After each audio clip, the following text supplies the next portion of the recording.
여러분 중에 남편이나 아내가 지독하게 코를 골아 어려움을 겪는 분이 혹시 있지 않는지요? 저는 지금까지 전혀 코를 골지 않는다고 생각하여 왔는데, 최근에는 잠이 들었다가 잠깐 제 코 고는 소리를 듣고 잠이 깨는 것을 여러 번 경험하였습니다. 알고 보니 코골이로 많은 가정들이 불편하다는 실정을 알게 되었습니다. 어느 부인의 이야기입니다. 지독하게 코를 고는 남편 때문에 불면증에 시달리다 못하여 부부싸움으로 가정이 불화하다 못해 각방을 써보기도 하고 끝내는 이혼 이야기까지 나오게 되었습니다. 그리고 친정으로 돌아가 남편과 별거를 하게 되었는데, 친정 가까운 곳 교회 새벽 기도회에 매일 나가 자신의 안타까움을 하나님께 호소하며 기도하게 되었습니다. 며칠 후 병원에서 급히 이분을 찾는 전화가 왔는데 남편이 교통사고로 위독한 상태라고 하였습니다. 코골이로 그렇게 미워 보이던 남편이었지만 그 순간에는 그런 생각이 전혀 나지 않고 자신 때문에 사고가 난 것 같은 마음이 들어 급히 병원으로 달려가며 목숨만은 살려달라고 기도합니다. 남편은 거의 일주간이나 의식불명 상태였으며 이 부인은 밤낮으로 남편의 손을 잡고 기도하며 남편을 위하여 눈물을 흘렸습니다. 2주가 되어 의식이 되돌아왔고 남편 역시 아내의 손을 잡고 고마워했습니다. 일주 후 퇴원을 하였습니다. 그런데 남편은 또다시 코를 골았습니다. 그러다가 잠깐 동안 숨이 멎는 것처럼 조용합니다. 처음에는 남편의 숨이 끊어졌나 하고 가슴이 철렁하며 놀라기도 했지만 곧이어 다시 코를 골아 죽지 않았음을 알게 되자 이제는 이혼을 할 정도로 싫어했던 남편의 코골이가 남편이 나 살아있어 하는 소리같이 들려 코골이가 멈추는 것보다 오히려 코를 드렁드렁 코골이를 계속하는 것이 오히려 안심할 수 있게 되었답니다. 여러분에게 묻겠습니다. 여러분은 누구를 위하여 살고 있습니까? 대부분 자녀를 위하여 산다고 할 것입니다. 혹자는 아내나 남편 또는 자신을 위하여 산다고도 할 것입니다. 갈라디아서 2장 20절에서 사도 바울은 이렇게 말합니다. 내가 그리스도와 함께 십자가에 못 박혔나니 이제는 내가 산 것이 아니요 오직 내 안에 그리스도께서 사신 것이라. 이제 내가 육체 가운데 사는 것은 나를 사랑하사 나를 위하여 자기 몸을 버리신 하나님의 아들을 믿는 믿음 안에서 사는 것이라. 이 로마서 14장 8절은 우리가 살아도 주를 위하여 살고 죽어도 주를 위하여 죽나니 그러므로 사나 죽으나 우리가 주의 것이로다. 사랑하는 성도 형제 자매 여러분, 우리가 이 땅에 머물면서 살아가야 할 목적을 에베소서 1장 6절과 14절은 하나님의 영광을 찬송하는 것이라고 하였습니다. 그렇습니다. 에덴 동산에서 아담과 하와를 창조하신 것은 창조주이신 하나님께 순종하며 경외하며 찬송하는 것이었습니다. 그것을 천국에서도 모든 피조물들이 하나님을 찬송하는 것으로 요한계시록 5장 13절과 8장 11절로 12절에 기록하였습니다. 앞에서 남편의 코골이 때문에 이혼까지 하려는 아내가 남편의 교통사고를 통하여 남편의 생명을 귀하게 여길 수 있게 되므로 그 코골이 소리가 아내에게 나 살아있어 라고 말해주는 것 같이 들릴 수 있게 되었습니다. 이러한 증언을 들으며 우리에게 삶의 가치관을 새롭게 일깨워주는 것 같았습니다.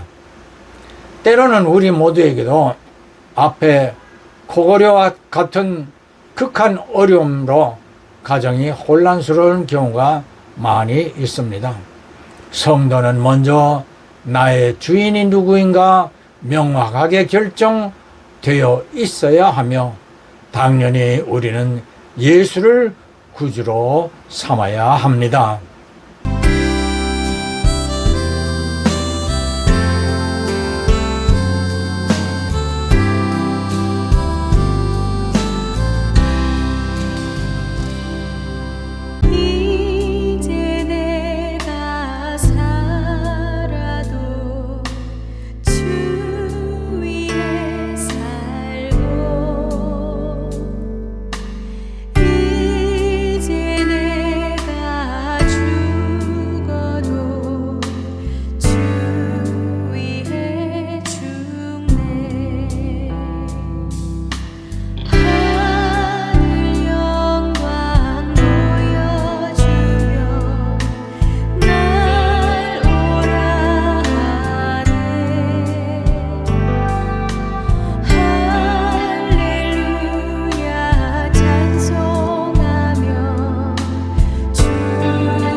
예수께서 제자들과 마지막 만찬을 하면서 잔과 떡을 나눠 주며 하신 말씀을 우리는 기억하고 있습니다. 마태복음 26장 26절로 28절의 말씀으로 이 잔과 떡을 받아 먹으라. 이것은 너희와 모든 사람을 위하여 흘리게 될 나의 피이며 찢기워질 나의 몸이라 하셨습니다. 그리고 이것을 기념하라고 하신 주의 말씀대로 오늘까지 세상의 모든 교회는 성찬 예식으로 이행하고 있으며, 성찬을 받을 때마다 예수께서 당신의 피로 값주고 사신 우리임을 기억하며 앞에서 들은 찬양처럼 우리는 사나 죽으나 주의 것임을 되새기고 있습니다. 제가 한국에 갔을 때 친척들의 배려로 대천 해수욕장에 가 횟집에도 가고 페달 바이크도 타보았습니다. 매표 그 앞에서 안내문을 보았는데 고령자는 2인 이상의 보호자가 있어야 바이크를 탈 수 있다는 내용이었습니다.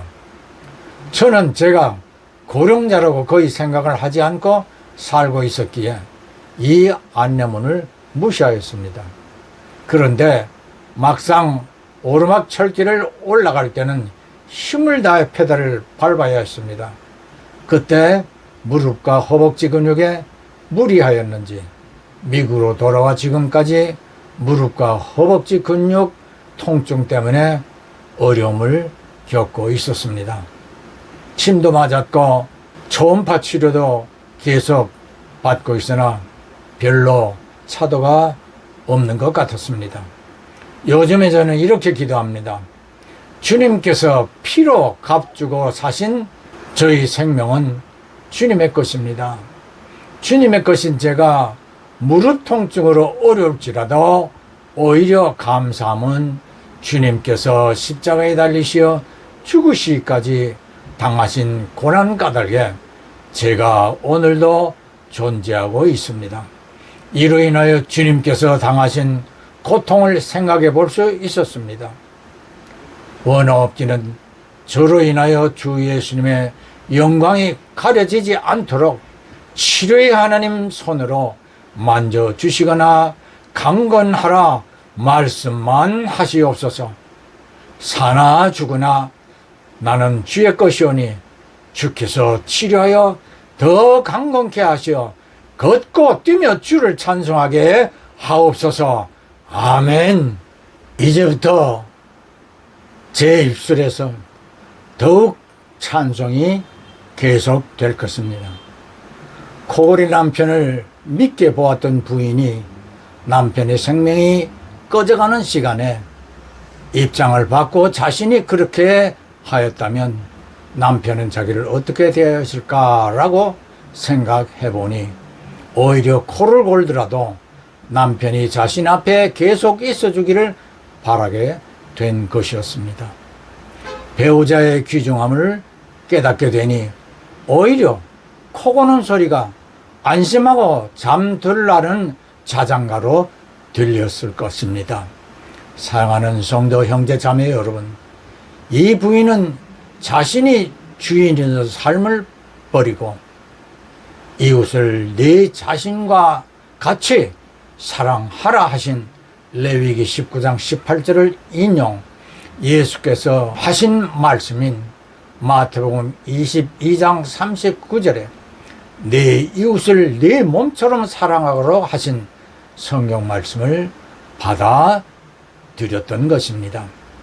사도 바울이 에베소 교회에 당부한 에베소서 5장 22절로 33절은 가장 가까운 이웃 관계인 부부들에게 하신 말씀으로 남편과 아내가 자기 몸을 사랑하듯이 우리를 사랑하시어 목숨을 내어 주시기까지 사랑하셨던 주 예수를 섬기듯이 서로가 귀하게 여겨주는 가정을 이루도록 권고함을 기억하십시오.